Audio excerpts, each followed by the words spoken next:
여러분들은 어떠실지 모르겠습니다만 저는 시간이 갈수록 시대가 변할수록 우리들의 신앙이 점점 좋지 않은 방향으로 변해가는 것 같습니다. 과거에는 교회마다 성도들의 기도 소리가 끊이지 않았는데 지금은 새벽마다 텅텅 빈 교회가 아마 대부분일 겁니다. 모이기에 힘써던 교회의 모습이 점점 신앙의 편리함을 추구하는 사람들의 입맛에 맞는 교회로 변해가고 있는 거죠. 안타깝지만 이러한 현상은 반드시 성도들의 믿음과 신앙의 약화를 가져올 수밖에 없습니다.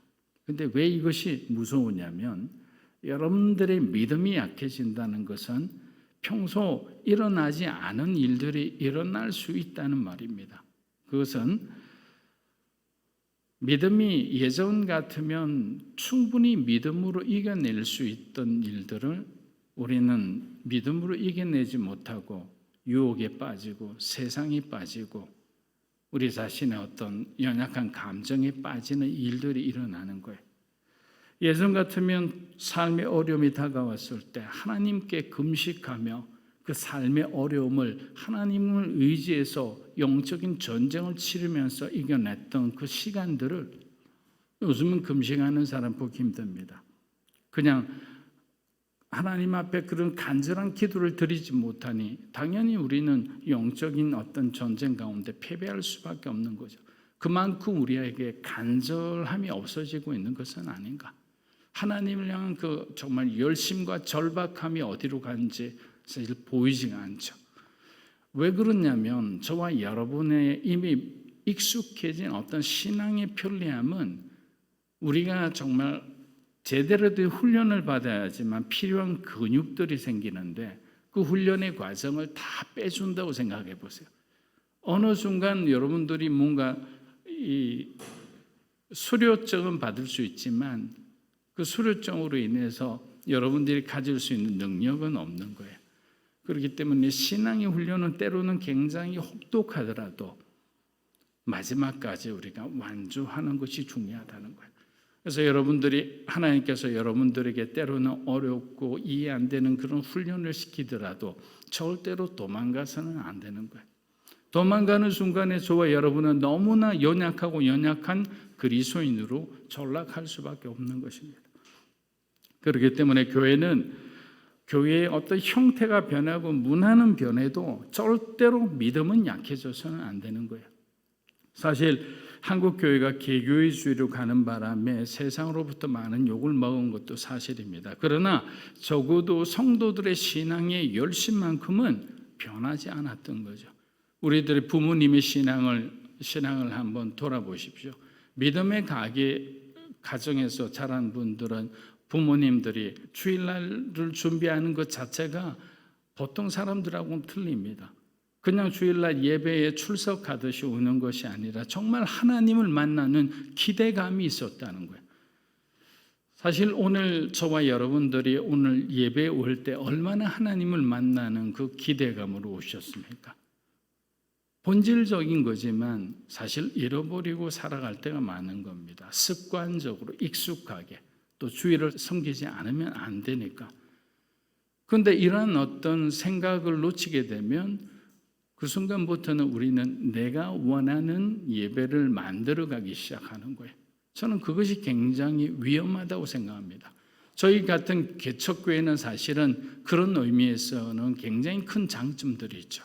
왜냐하면 시행착오를 겪으면서도 하나님이 원하시는 예배를 추구할 수 있기 때문에 제가 여러 가지 설교를 통해 부족한 면을 보일 수도 있습니다.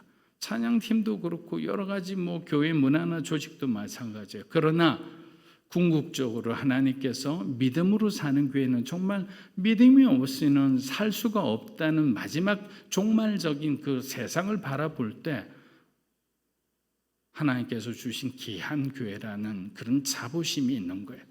그래서 저는 우리 성도 여러분들이 하나님을 향해서 교회에 대한 정말 자부심을 가지고 다니기를 주의 이름으로 축복합니다.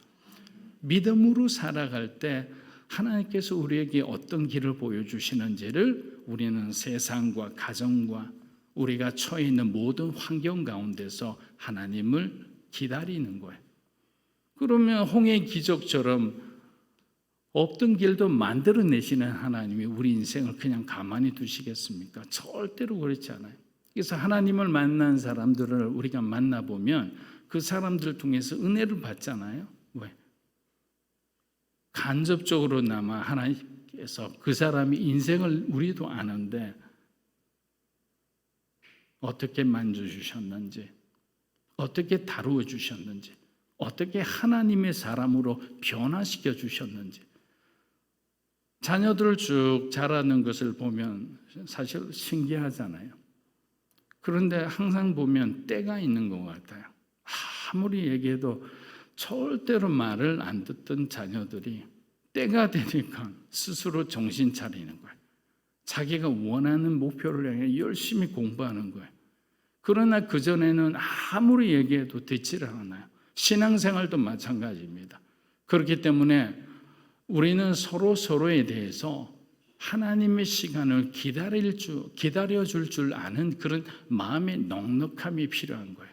조급해서는 안 돼요. 항상 어떤 가장 결정적인 우리가 실수하는 것 중에 하나는 우리 마음에 조바심이 들 때 하나님의 시간을 우리는 기다리지 못하고 내가 원하는 결정대로 가다 보니까 항상 잘못된 선택을 하는 겁니다. 예수 믿으면 무엇을 얻고 어떤 축복을 받을지를 얘기하면 사람들은 좋아합니다. 그리고 그런 어떤 설교 콘텐츠는 조회수가 많이 나옵니다. 그런데 복음의 어떤 설교나 복음적인 어떤 말씀을 제외하고 우리가 계속적으로 우리가 원하는 그런 어떤 설교와 원하는 그런 어떤 메시지를 우리가 듣기를 원한다면 결국에는 편식하는 사람하고 마찬가지인 거예요.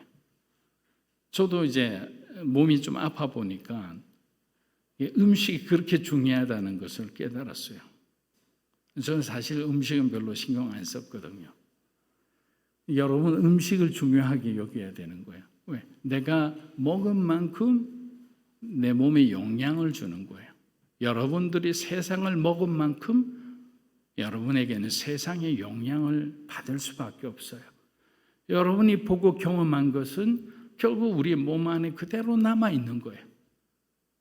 그런데 우리는 그것을 잘 몰라요. 먹을 때는 달콤하고 정말 여러분 좋아하는 것들이 있을 거 아니에요. 중요한 것은 하나님이 원하는 것을 먹어야 되는 거예요. 말씀을 먹고요. 기도를 먹으세요. 그리고 여러분에게 주어진 그 사명에 따라 성실하게 우리가 살아갈 때 하나님은 저와 여러분을 통해 놀라운 일을 하시는 거예요. 그 놀라운 일은 무엇인가? 주님을 위해 사용받을 수 있는 그런 은혜를 주신다는 거예요. 가장 1단계 기쁨, 먹고 사는 기쁨으로 살아가는 사람은 얼마나 불행합니까? 저는 그렇지 않다고 생각해요. 영혼을 살리는 기쁨, 복음을 위해 우리가 쓰임받을 수 있는 기쁨이 가장 큰 영적인 기쁨이라는 거예요. 아는 자와 모르는 자의 차이는 너무나 크죠. 이미 본 사람은 영광을 본 사람이 세상의 것을 어떻게 탐하겠습니까? 다르잖아요. 예수님께서는 세상의 영광의 유혹 가운데도 전혀 흔들리지 않고 주님의 길을 끝까지 갔습니다. 그러나 중간에 많은 제자들은 주님의 뜻을 모르고 세상의 영광을 바라보며 오늘도 예루살렘 입성하는 그 앞에 서각이 있는 거예요. 그 모습을 보면서 얼마나 주님이 답답했을까요? 하나님이 원하시는 것과 사람들이 원하는 것이 충돌할 때는 항상 그곳에는 다툼이 있고 그곳에는 분쟁이 있고 그곳에서는 미움이 있습니다.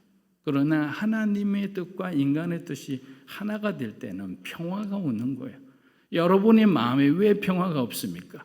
하나님의 뜻과 충돌하는 무엇인가를 우리가 행하고 있을 때 그런 거예요. 여러분의 가정에 왜 평화가 없습니까? 서로 생각이 다른 거예요.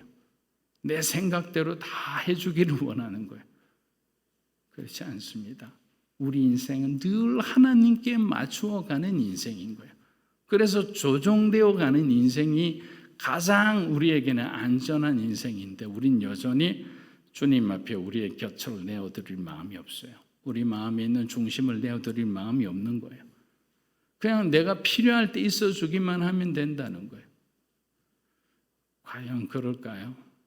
우리 신앙생활하면서 우린 계속 그 답을 얻어야 될 것 같습니다. 마가복음 11장 1절에서 2절입니다. 그들이 예루살렘에 가까이 가서 감난산 벳바게와 베다니에 이르렀을 때 예수께서 제자 중 둘을 보내시며 이르시되 너희는 맞은편 마을로 가라. 그리로 낙이 새끼가 매여 있는 것을 보리니 풀고 끌고 오라. 자, 갈릴리에서 출발한 예수님의 일행이 오랜 여정 끝에 드디어 예루살렘 인근에 도착합니다. 도착하시자마자 예수님은 평소 자주 들르시던 베다니의 나사로의 집으로 가셨습니다. 자, 이 사건은 유월절 전날의 이야기입니다. 근데 베다니의 나사로의 집으로 갔더니 나사로가 이미 죽은 지 나흘이나 된 거죠. 예수님이 이 사건을 모르셨을까요? 아니죠. 이미 다 알고 계셨어요. 그러나 나흘이란 숫자는 하나님의 시간이거든요. 사흘까지는 그들은 유대인들의 전통에 따라서 사람의 영혼이 돌아다니다가 사흘 안에는 들어올 수 있다고 생각한 거예요. 그러나 사흘이라는 것은 인간의 힘으로 할 수 없는 시간인 거죠. 여러분, 여기에 항상 비밀이 있는 거예요. 하나님은 저와 여러분을 이 나흘의 시간까지 몰아가실 때가 있는 거예요. 아무것도 할 수 없는, 내가 이렇게 해도 저렇게 해도 되지 않는 그런 막막하고 답답한 그런 상황 속으로 들어갈 때 드디어 우리는 주님 앞에 손을 들게 되는 거예요. 사랑하는 마리아와 마르다는 예수님의 오심을 그렇게 바랬지만 예수님은 그들의 요청을 거절했습니다. 그런데 예수님은 계획이 있었던 거죠. 6월절 바로 전날 수십만 명, 때로는 100만 명 이상이나 오는 그 6월절 날 전날 예수님께서는 베다니에서, 가난한 사람들이 있는 그 베다니에서 기적을 일으키는 거예요. 예수님께서 나사로를 다시 살린 기적은 바로 예수님께서 예루살렘에 입성하기 전에 주님의 자신의 죽음과 부활을 예표하는 사건인 거예요. 저와 여러분의 삶 가운데도요, 뭔가 하나님의 놀라운 기적을 경험하기 전에는 보여주시는 증거들이 있어요. 보여주시는 작은 체험이 있습니다. 그래서 여러분의 삶에 일어나는 작은 신호라도 우리는 그것을 놓쳐서는 안 되는 겁니다. 세상의 소음을 듣는 사람은요, 절대로 하나님의 시그널을 우리가 깨닫지 못해요. 둘 중에 하나는 들을 수밖에 없잖아요. 여러분들이 라디오 소리를 크게 틀어놓고 사람과 대화하면 그 사람 얘기가 들리나요? 들리지 않는 거예요. 하나님의 음성을 들을 때 세상의 소리는 낮춰져 있는 거예요. 항상 기억해야 합니다. 주님을 만나는 사람은 하나님의 음성을 경청하는 사람인 겁니다. 나사로가 다시 살아난 기쁨에 젖어 있던 바로 그때 예수님께서는 2명의 제자들에게 아주 특별한 심부름을 보냅니다. 맞은편 마을로 가서 아무도 타지 않은 나귀 새끼를 풀어오라고 하는 것이죠. 근데 여기서 아무도 타보지 않은 나귀다. 이것은 사람의 손을 타지 않았다는 거죠. 정결하다, 거룩하다. 하나님 앞에 우리가 드리는 제물은 거룩해야 되니까, 흠이 있으면 안 되니까 그런 의미겠죠. 하나님의 아들이신 예수께서 이스라엘의 왕이자 만왕의 왕으로 예루살렘에 입성하는 길에 흠 있는 나귀를 타고 갈 수가 없는 거죠. 왜냐하면 이것 자체가 하나님의 율법을 어기는 행동입니다. 그렇게 저와 여러분은 하나님께 쓰임받기 위해서는 아무도 타지 않은 그런 나귀 새끼와 같은 순전함과 정결함을 가지고 있어야 되는 거죠. 만일 예수님께서 제자들에게 나귀가 아닌 황금마차를 원하셨다면 그 말씀에 순종할 수 있는 제자는 아무도 없었을 거예요. 아마 이 명령은 이스라엘의 1% 되는 부자들에게만 가능한 일입니다. 그런데 예수님께서는 저와 여러분에게 부탁한 그러한 어떤 헌신은 황금 마처를 요구하지 않으셨어요. 그냥 나귀 새끼 한 마리에 불과한 거예요. 그런데 그 나귀 새끼 한 마리에 대한 그런 헌신도 하기 싫어하는 사람들이 있죠. 여러분, 나귀 새끼에 대한 정도에 대한 헌신은 무엇인가 말씀드려 볼까요? 여러분, 교회에서 같이 다 식사하고 난 뒤에 함께 그릇을 씻는 거예요. 비 오는 날 우산대를 바깥에 내놓는 일이에요. 토요일 교회 청소할 때마다 여러분들이 나와서 함께 즐거워하는 마음으로 교회 청소할 때 함께 해주는 거예요. 그 정도예요. 그 정도. 많은 것을 요구하지 않아요.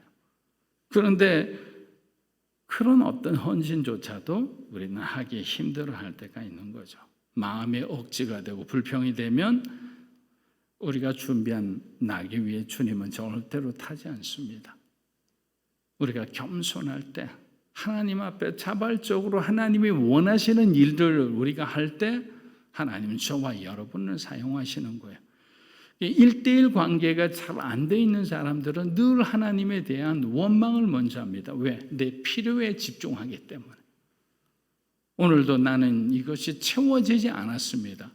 그런데 여러분, 성령 충만한 사람은 어떤 사람인지 아세요? 그들의 마음 가운데, 그들의 삶에 감사가 넘치는 사람이에요. 그들의 마음에 하나님 주신 평안이 넘치는 사람이에요. 그들 마음에 하나님 주시는 기쁨이 넘치는 사람이죠. 감사와 기쁨과 평안을 통해 우리는 성령 충만한 사람인 것을 다시 한번 확인하는 거예요. 그럼 한번 생각해 보십시오. 여러분의 삶에 정말 작은 일에도 하나님께 감사가 있습니까? 여러분 자녀들에 대한 감사가 있습니까? 여러분 배우자들에 대한 감사가 있습니까? 여러분 교회에 대한 감사가 있습니까? 그럼 감사는 결국 하나님을 더 가까이 하는 것이 되는 거예요. 왜? 은혜에 감사한다는 것은 여러분 자신을 내려놓는 것과 마찬가지인 거예요.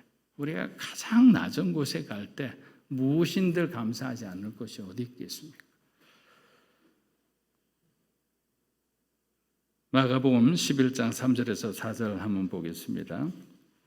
만일 누가 너희에게 왜 이렇게 하느냐 묻거든 주가 쓰시겠다 하라. 그리하면 즉시 이리로 보내리라 하시니 제자들이 가서 본즉 나귀 새끼가 문 앞거리에 매여 있는지라 그것을 보니.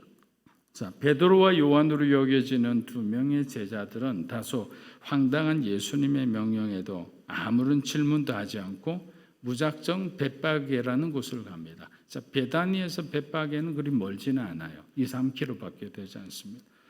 그런데 여러분 심부름을 보내셨으면 적어도 나귀 주인이 사는 집의 주소나 이름 정도는 알려주셔야 되지 않나요? 그런데 주님은 그냥 맞은편 마을에서 나귀를 구해오라는 명령만 내리셨어요.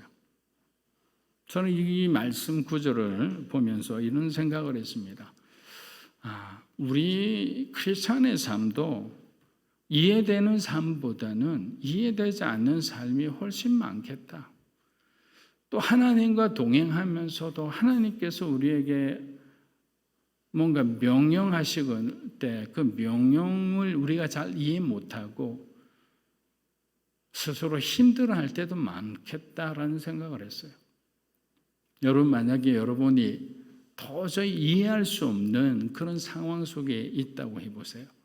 내가 왜 이런 어려움을 당해야 되는지, 내가 왜 이런 수치를 당해야 되는지, 다른 사람은 기도는 다 들어주시는데 하나님은 왜 나의 기도만 안 들어주시는지, 여러분이 하나님 앞에 품고 있었던 그 꿈들이 있잖아요. 그 비전들이 있잖아요. 그럼 다 이루어 주신다 했는데 왜 안 이루어 주시고 나에게 이런 고통을 주시고 나에게 이런 외로움을 주시는지 질문이 있는 거예요. 질문이. 그런데 여기서 우리는 믿음은 무엇이라고 정의할 수 있느냐? 내가 이해할 수 없는 것, 내가 도저히 받아들일 수 없는 이 일에 대해서 하나님께서는 알고 계시다는 것을 믿는 것이에요. 여러분의 고통을 하나님이 알고 계신다고 생각하면 여러분 얼마나 큰 위로가 되겠어요. 여러분의 억울함을 우리 주님께서 알고 계신다면 우리 마음은 불안하지 않을 거예요. 든든할 거예요. 그런데 우리가 왜 힘들어하느냐? 하나님이 어디 계신지 잘 모를 때예요. 아무리 불러도 하나님이 부재하실 때예요. 그렇지만 하나님은 멀리 계시는 것이 아니라 이러한 이해 안 되는 수많은 인생의 질문들 앞에서 하나님은 진리를 찾는 자들을 기다리고 계시는 거예요. 그래서 여러분들이 계속 나귀 새끼를 찾으며 다니는 그 어렵고 힘든 길을 멈춰서는 안 되는 거예요. 언제까지 해야 됩니까? 여러분에게 주어진 그 나귀 새끼를 찾을 때까지 여러분들은 계속 주님을 바라보고 달려가야 되는 거예요. 멈추시면 안 돼요. 돌아가서도 안 돼요.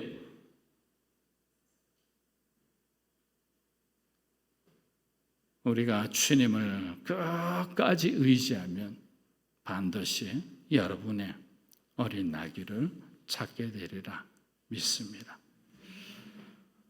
나귀 새끼라니까 제가 바람이 그래가지고 자꾸 하기 힘들어가지고.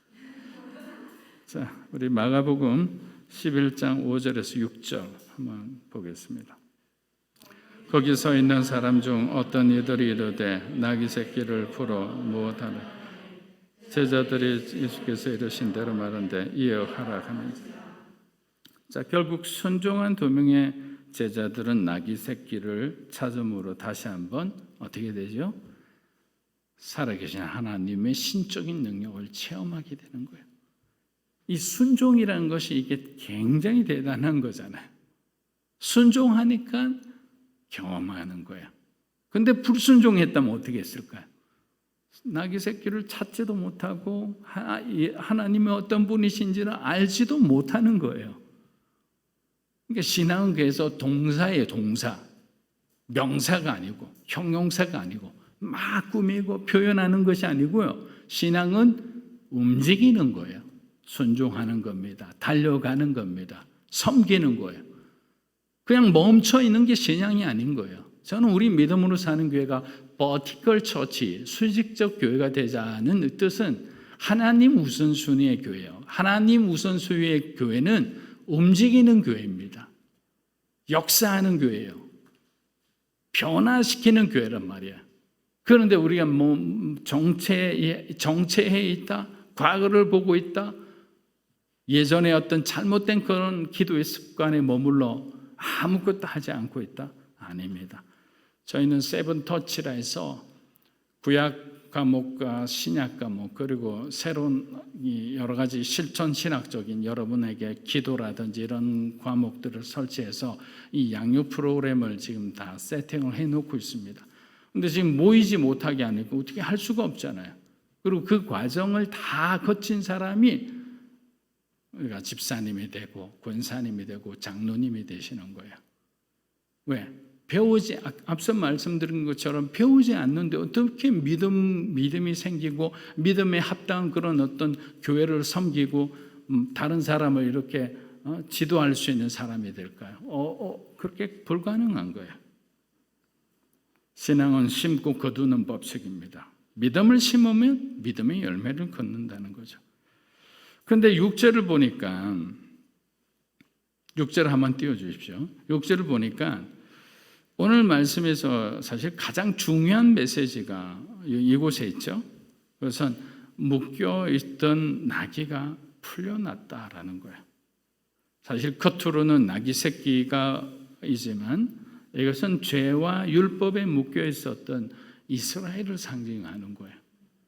나귀가 풀렸다는 것은 하나님께서 이제 내 백성 이스라엘을 자유케 주시겠다는 메시지입니다. 그런데 이러한 축복이 이스라엘 백성들에게만 주어졌을까요? 저와 여러분에게는 주어지지 않나요?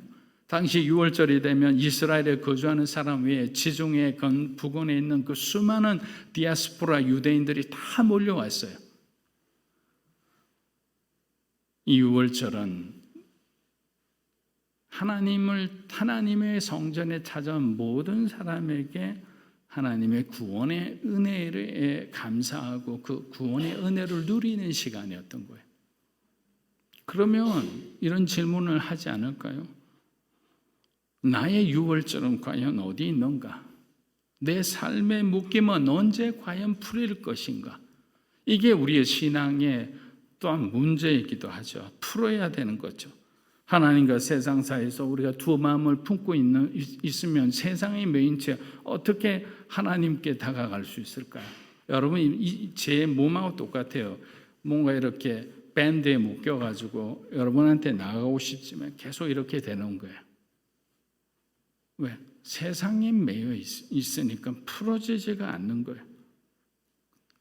여러분이 유월절을 여러분이 맞이하기를 원한다면 세상의 것을 여러분들이 내려놓으셔야 합니다.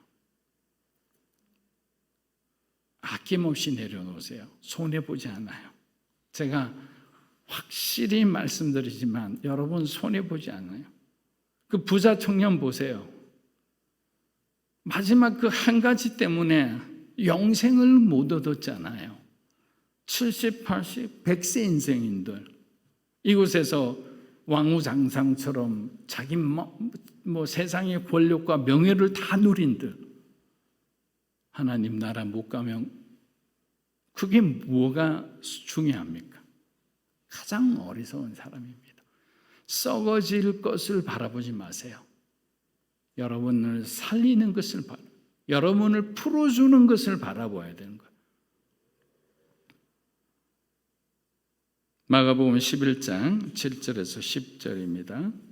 나귀 새끼를 예수께로 끌고 와서 자기들의 겉옷을 그 위에 얹어 놓으며 예수께서 타시니 많은 사람들은 자기들의 겉옷을 또 다른 사람들은 들에서 뺀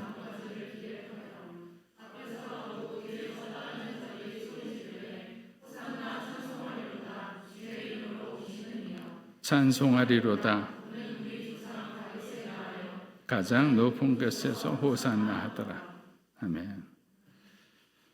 여러분, 사실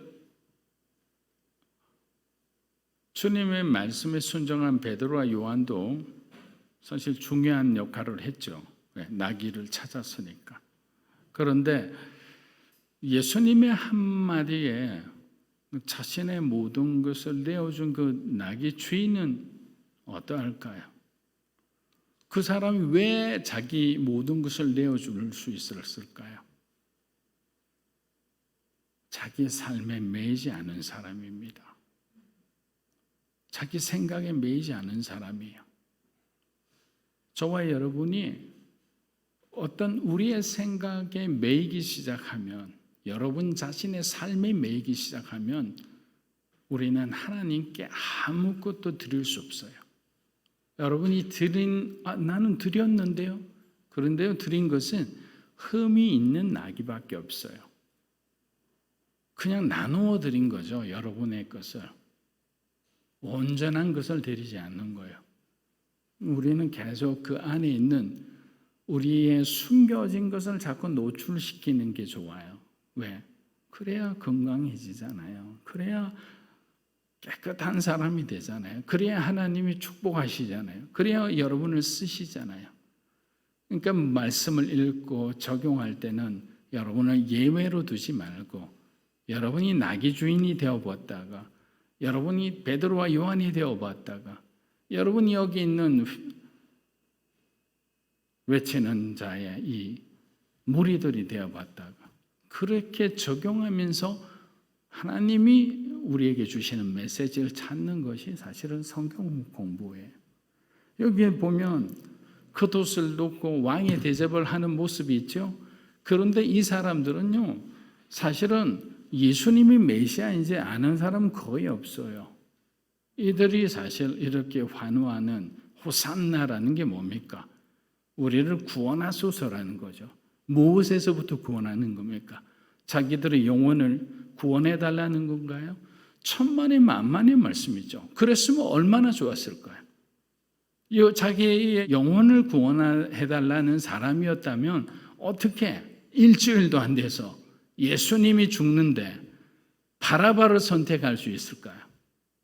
말도 안 되는 거예요. 올바른 믿음이 있는 사람이면 어떻게 예수님의 죽으시는 것을 그냥 그대로 가만히 방관하듯이 바라보고 있을 수 있을까요? 절대로. 그 사람들은 다윗의 왕국을 자기에게 회복시켜 주기를 원했죠.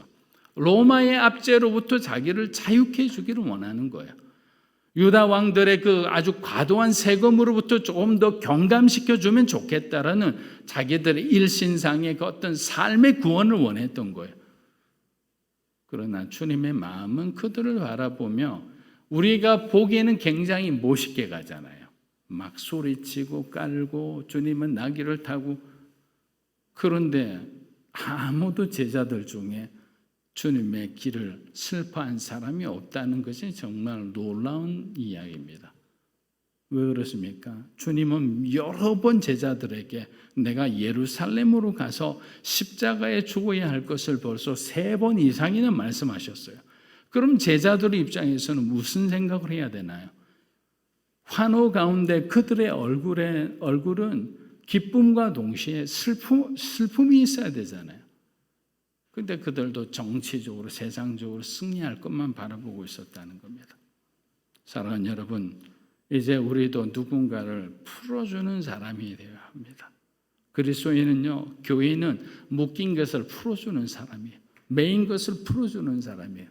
사람의 잘못된 몽해가 있다면 우리는 기도해서 이 사단의 포로가 됩니다. 사단의 정말 하인처럼 종처럼 부림받는 사람들에게 우리가 예수 그리스도는 우리의 구원자이심을 선포하는 거예요. 우리가 선포할 때 그들을 사로잡고 있는 그 악한 영들은 떠날 수밖에 없죠. 하나님의 군대가 쳐들어가는데 여러분의 삶 가운데 하나님을 믿는 믿음으로 정말 믿는 사람의 증거가 나타나기를 주의 이름으로